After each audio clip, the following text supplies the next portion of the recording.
So finally, we have a card I'm actually generally excited to talk about. It's been a fucking shit couple of weeks, but we have a very, very good card coming up here this weekend. In my hometown, my city, my city of residence, Perth, Western Australia. Let's fucking go. First fight of the night, we have Stuart Nickel making his UFC debut here against Jesus Aguilar in the flyweight division. I'm going to be taking Stuart Nickel to get this one done. If you keep up to date with the Australian regional scene, you'll know Stuart Nickel, very good grappler, undefeated, very good cardio as well. That might be the thing that impresses me the most about Stuart Nickel, is he had a 5 round fight and he didn't fucking slow down at all in that fight. He throws up submissions, he goes for big ground and pound. He's very Pantoja-esque. He is like the Aussie Pantoja is the way I'm going to describe Stuart Nickel. Now, I'm not saying he's as good as Pantoja. I'm not saying he's not as good. But I am just saying he's got that very similar style of grappling. He's very forward moving, always pressuring, throw some big wild shots. But, the ground game is his bread and butter. But he's very good on the ground. Very good at taking the back. Jesus Aguilar swings big overhands, goes for guillotines, but he's very small for the weight class. Stuart Nickel's not massive either, but Jesus Aguilar is extremely small. And I've seen Stuart Nickel beat fucking heavyweights in jiu-jitsu comps. Like, that is a genuine fact. You could argue, yeah, maybe they're going easy on him, but he's going in there and he's fucking putting up a fucking fight with these bigger guys. He's won a bunch of open weight grappling matches. They're both grapplers. And I do think Stuart Nickel's the better grappler here. I think he's going to be able to take Jesus Aguilar down. I think he's going to be able to beat him up. I think we're going to get a Stuart Nickel submission in this fight, and he'll move to 9-0. But, crazy got signed straight to the UFC. I like it. I think it's really good. We rarely ever see that happen nowadays. So I am very impressed with that. I am very impressed that Stuart Nickel managed to get signed straight to the UFC, because obviously a lot of these guys have to go through Dana White Contender Series, so shout out to his management. But yeah, I'm going Stuart Nickel. Then we have Kenan Song versus Ricky Glenn. I'm going to take Kenan Song. I think he's going to knock Ricky Glenn out in the first round. Ricky Glenn's done. As a fighter, I don't think he's going to ever win a fight again, to be honest. I'm very confident in saying that. He's looked awful, fucking awful. Ever since he almost beat Grant Dawson in that draw, he came back like a fucking senior citizen. And he has been fighting since, I think it's 2006. Let me just double check this. I think he had his first fight in 2006. Okay, no. Oh, no, yeah, he did. 2006, right there. This man's been fighting since 2006. He's been fighting when fucking Raul Rosas Jr. was 2 years old. That is fucking crazy. The man's been fighting for a long time. He's coming off 2 bad KOs. Kenan Song can crack. Let's not forget, he did knock down Ian Gary. He did knock down Badoa. He's coming off a lot of damage, though, against Kevin Doucette. But I'm going to say Kenan Song gets this one done. I think he's going to knock out Ricky Glenn in the first round. Then we have Tom Nolan, one of my boys. I've interviewed Tom Nolan. I'm a big fan of him. He's a great guy as well. I talk to him quite a bit. I think he's going to knock out Alex Reyes. Now, a lot of people say he's got a bad chin, but I don't think it's a chin issue. I think it's more of a defensive issue with Tom Nolan. I don't think he's, chinny, because he got dropped his last fight, but he wasn't out. And when I spoke to him, he said he could see everything. He wasn't fucking, wobbly legs or anything like that. Maybe it was more of an off balance type shot. I'm not quite sure. But I don't think his chin's as bad. I think people exaggerate how bad his chin is. Alex Reyes on the other end, he's 38 years old. He's been knocked out twice in back-to-back fights. He's been knocked out a few times as well.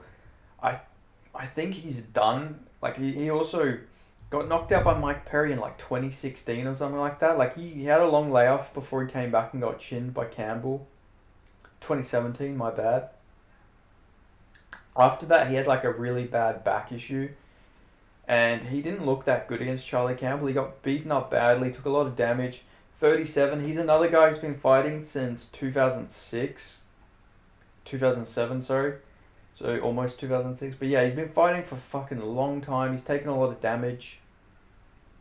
And I think Tom Nolan's going to get him out of there. Probably early. I'm going to say Tom Nolan. Seems like the type of fight where Tom Nolan is going to be the hammer. I think he's going to just put on that pressure. I think he's going to knock Alex Reyes out pretty early. Then we have my other boy, Jack Jenkins. If you guys know, you know the story. Dana White Contender Series, the fucking cutting his eyeball. I helped with that a little bit. But yeah, I'm going to go Jack Jenkins here. This is a great matchup for him to come back to. Herbert Burns, bad fucking gas tank. We all know that. Not got the best heart in the world. He does gas out quite a lot. Has a win over Nate Landwehr, which is like fucking bonkers when you look at it. That is like a fluke and a half in my opinion. Most times out of 10, Nate Landwehr is going to beat the shit out of Herbert Burns, especially with his cardio. But I think Jack Jenkins here, this is a perfect stylistic matchup for him.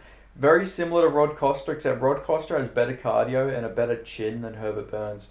Herbert Burns, good jiu-jitsu, but he gasses badly. I think Jenkins is going to let those leg kicks fly. He's going to beat up the leg of Herbert Burns. I think he's going to mix up to the body, kick to the body, pressure, put that fucking pressure forward on him. He's going to move forward. Herbert Burns, his big fucking thing is he's got a back take. That's it. That's what he goes for. Jenkins knows about that. He's not going to let him take his back, I don't think. I think he's going to stop the takedowns. I think he's going to beat up the body. Going to get him against the fence. And once he starts pressuring Herbert Burns against the fence, I think he's going to break Herbert Burns and get a second round TKO. That's going to be my prediction. Herbert Burns is tough in the first round, but I think once that second round hits, Jack Jenkins is going to beat him up. Then we have Casey O'Neill versus Liana Santos. My beautiful wife, my future wife, Liana Santos. I'm joking, but I'm going to go Liana Santos. No bias here. I do think she's going to be Casey O'Neill. Great jiu-jitsu, good striking. I think she's better everywhere than Casey O'Neill, to be honest with you guys.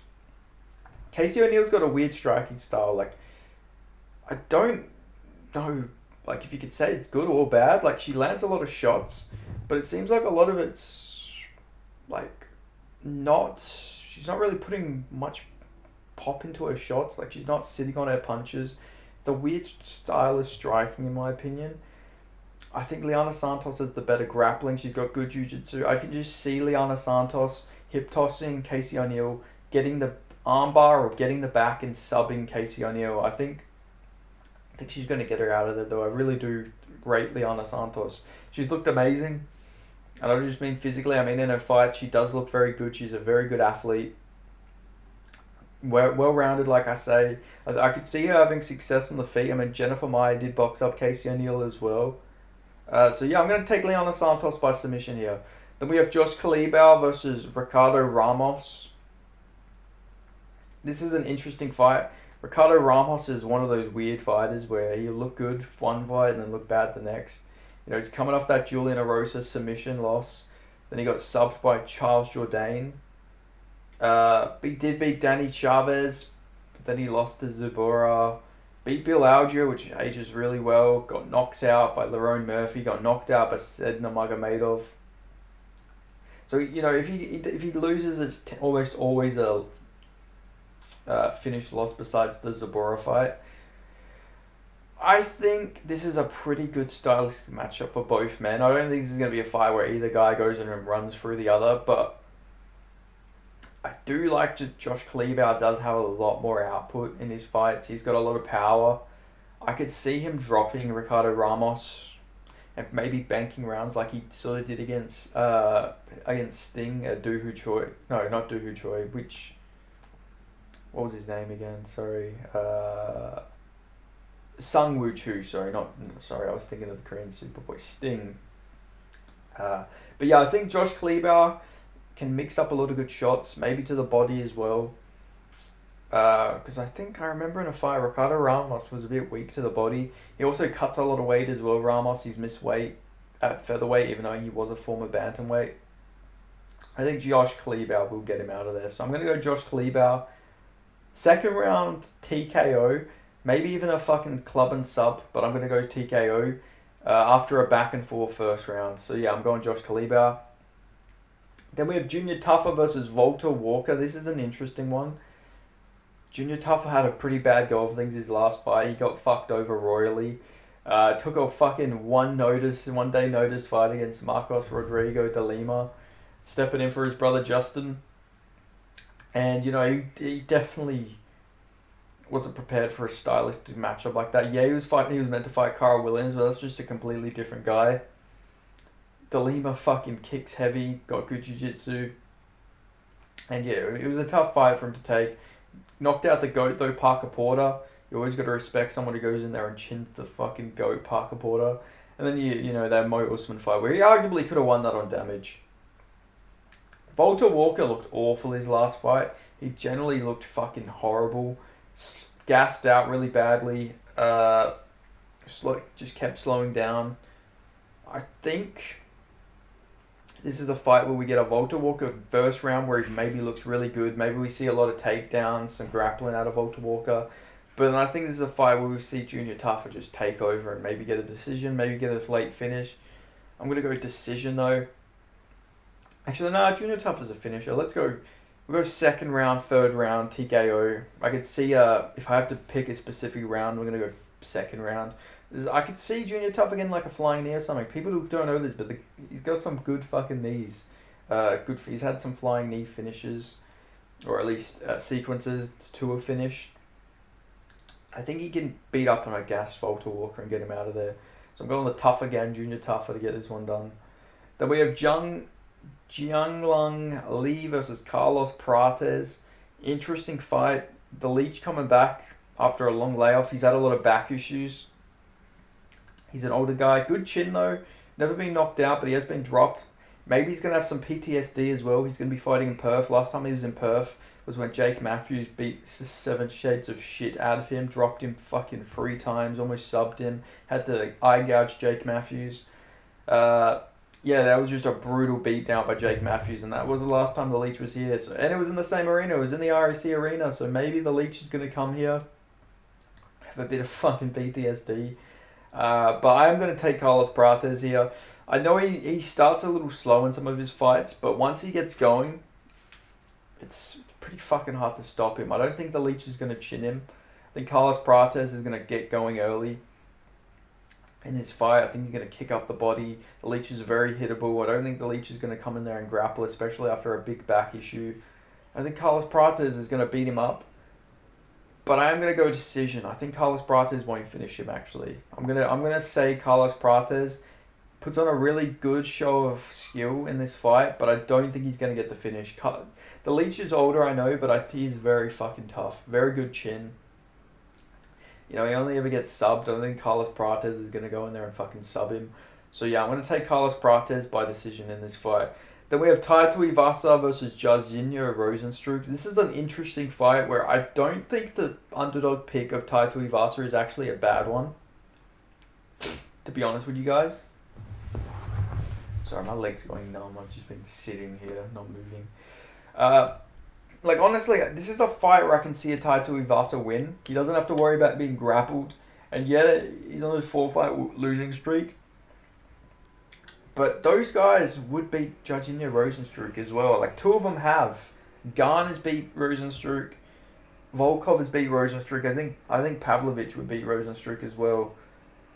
Tybura is an interesting one. Maybe stylistically he'd match up well with Rozenstruik, but who knows. But after all that damage that Tai Tuivasa's taken, I'm going to pick Jairzinho Rozenstruik just because I don't know if I can trust Tai Tuivasa to take some big shots at this point. Fucking 3 out cold finishes. Maybe 4 actually. I think he went out cold against Tybura as well.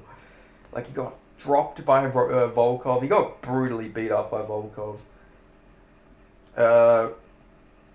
Yeah, it's an interesting fight. Like, I generally could see him knocking out Rozenstruik because Rozenstruik did get chinned by Volkov. He's been beat up before, but I think Rozenstruik showed some good cardio against Shamil Gaziev. I think Tai Tuivasa is going to come out hot. Of course, he's going to throw some big elbows, some big leg kicks. He's going to swing them haymakers. But I think Rozenstruik's sort of like found a new leaf. He believes in his gas tank. You know, obviously against Gaziv, showed an amazing gas tank, stuffed the takedowns and beat him up. I could see. I just see Rosenstruck taking over, and I think he's going to get a late stoppage, second or third round here against Tai Tuivasa. So yeah, that's how I'm going to go for this fight. I'm going to go Rosenstruck. I'm picking a lot of fucking like later stoppages. I'm realizing I'm not really seeing too many like first round stoppages here, but yeah, I'm going Rosenstruck. Then we have Mateus Gamrot versus Dan Hooker. This is another interesting one where I can see a Dan Hooker win. Like, I generally can see Dan Hooker winning this. He's called the hangman for a reason. I could see him snatching up that guillotine. He's got a fucking good guillotine. Almost subbed Gilbert Burns back in the day with that guillotine. But Mateus Gamrot is just so shit that he's good. Like, that's the best way I can describe Gamrot. He's so bad that he's actually good. Like, his style is so shit. He's so boring. Not boring, actually. That's not fair to call Gamrot boring. Yeah, he's not like... His style of grappling is not very aesthetically pleasing, but when he does go for takedowns, the sprawling, the fucking everything like that, he's entertaining. So he's not boring, but he's not very dangerous. Like, he is, most times out of 10, he is just going to get, a decision. He can get decisions. He can get some knockouts, but his striking's pretty funky. But it does seem to work out for him sometimes. Like, it's a weird style of striking where eventually, he does seem to get people out of there. But I'm gonna take Gamrot. I do think he can get Dan Hooker down over and over. Dan Hooker calls him spam rot, so maybe he's prepared for the spam, I'm sure. Maybe he catches Gamrot with a knee, but the one thing about Gamrot is he does have he does recover very fucking well. This guy gets dropped and hurt in every fight. Like, this guy even got fucking hurt by old man RDA, but he does come back, weather the storm, and get in there and take the 29-28. Like, I don't know. We're also going to factor in Gamrot's got that Polish fucking mystique, that mystic powers, the fucking black magic. Anytime fucking he fights someone, they seem to get injured. CDF, fucking Rafael Fiziev, he always seems to get fucking decisions that shouldn't go his way. Like, he's very lucky to be 24-2. Let's just say that. But yeah, he's a very lucky in his career. But he's on a good run now. 3-5 winning streak. Did he beat Jarlin Turner? Did he beat Rafael Fiziev? Like, it's interesting. Like, he didn't beat Arman Tsarukyan. He should have lost that fight. Like, just an interesting career is Mateus Gamrot, but I'm gonna take Gamrot to get this one done. Then we have the co-main event. We have Kai Kara France versus Steve Astroboy Erceg. I'm taking Steve Erceg here. I gotta back my boy here. Of course, I'm sounding like a broken record here, but I have interviewed Steve Erceg as well. Steve's the man. He looked amazing against Pantoja. Should have won, in my opinion. I had him win in that fight via damage, but they gave it to Pantoja. Kai Kara France, he's been out. He's coming off that robbery loss to Amir Albazi. Any man and his dog knows Kai Kara France should have won that fight. There is no doubt in anybody's mind. Kai Kara France got royally fucked there. He definitely won that fight. But how I see this fight is Kai Kara France is a bit of an overhand merchant. He throws a lot of overhands. I know Steve Erceg does have a bit of the tall man defense where he does leave his head out, but does seem to work for him quite a lot. He's got a granite chin. Very good chin. I think his long-rangey weapons are also going to help him here. It kicks from afar. I know they've got the same reach. Maybe Kai Kara France actually has a longer reach. But I just think his height is actually going to benefit him a lot here. Kai Kara France, great takedown defense. I don't think this fight's going to hit the map, but I do think Erceg's going to throw them takedowns out there just to get him thinking. I think Steve Erceg's going to land a lot of shots on Kai. Kai's got not the greatest defense. He does get hit a lot, but he's got that moldy chin on him. But I think Steve Erceg's going to hurt him, maybe rock him, maybe actually even have Kai Kara France panic shoot on him. I think Steve Erceg's going to snatch up a modified guillotine. I think he's going to sub Kai Kara France. So that's how I'm going to go with this fight. It's submission. I don't think Erceg's going to be able to get him down just with takedowns, but I think he's going to get him down with a knockdown or just like stunning Kai Kara France a bit. So yeah, that's how I'm going to go with this fight with Steve Erceg victorious. Then the big one, the main event, the fight I'm very fucking keen for. Dricus still knocks Duplessis versus Israel Adesanya. I'm going Dricus Duplessis. I'm very confident. I'm fucking unbelievably confident. I think I'm way more confident than I should be for a Dricus Duplessis fight, just with the way he fights. But this is fucking his fight to lose. I think he wins this fight all day, man. People are going to be shocked by this. I don't even know if he necessarily needs to shoot. I hope he does, because it will help him. But I think his style is going to present a lot of problems for Israel Adesanya. I know people are saying, well, he's going to get hit a lot. You know, but he's a pressure fighter. Izzy struggles against pressure fighters. Sean Strickland being the big example. But the other thing is Kelvin Gastelum was giving him problems, pressuring forward, staying in his face. Yeah, Kelvin got beat up. But Kelvin has a fucking 5-inch reach disadvantage compared to Dricus Duplessis. He's got 5-inch shorter reach than Dricus. He's not as physical. He's not as powerful as Dricus. I think Dricus is going to fucking replicate that Sean Strickland game plan. He's going to be in his face. I think he's just going to land that jab. He's got a good jab on him. He mixes it up to the body well. I think he's just going to have Izzy on the back foot this whole fight. And I think it's going to look very similar to the Strickland fight. He can wrestle as well. Very physical. He's much bigger. And I know Izzy's put on a lot of mass.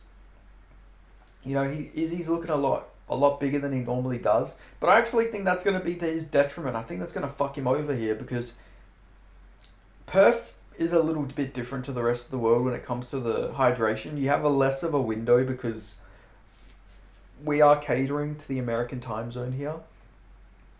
So there's less time to rehydrate. I know you can say the same thing about Dricus. But Dricus is used to, you know, his hydration. He's put on mass and he's cutting down to 185. I think that's actually going to be to his detriment. He also only seems to finish fights within the first 2 rounds. Now that he's even bigger, maybe he's going to gas. Maybe he's only going to be able to finish fights in the first round. Maybe, you know, he's going to be powerful. But I think he's going to be in the back foot. Dricus' team as well, they're very good at replicating game plans. They have very good game planning. Yeah, I think this is his fight. He's going to have Izzy on the back foot. I think he can hurt Izzy. I think he can drop Izzy. I think he can take Izzy down. I think he can hold Izzy down.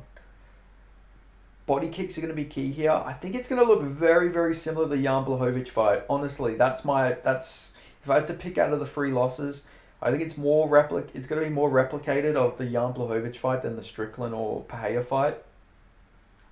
I think Dricus is going to actually surprise people on the feet for the first 2 or 3 rounds. And then I think he's going to start mixing up that grappling where he's going to just be able to ground out Izzy. And I think he's going to take a dominant decision here. Yeah, that is my prediction. Dricus Duplessis by decision over Israel Adesanya. I know, crazy, right?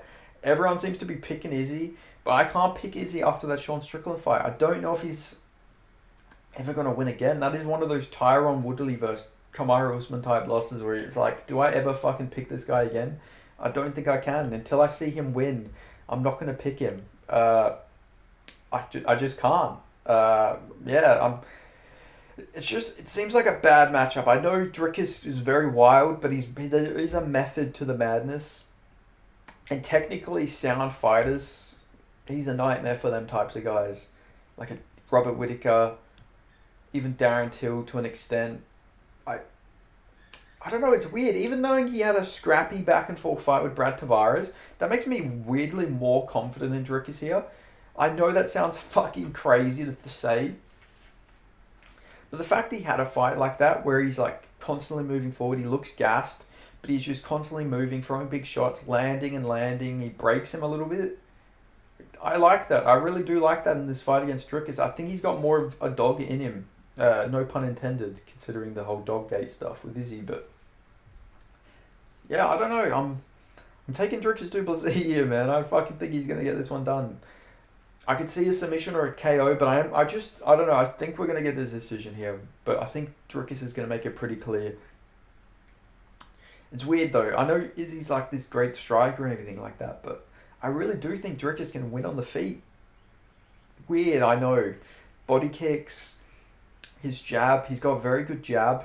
His jab is very underrated. The body kicks, I think the body kicks, the body punches are going to be key here. But yeah, I'm going Dricus du Plessis. I think he's going to get a pretty dominant decision here over Izzy. Maybe Izzy has a good first round, but I think Dricus will eventually break him. Maybe finish him, but I'm going to go decision. So thanks for watching. Let me know your predictions in the comment section below. And I'll see you guys next time. Thanks for watching. Peace.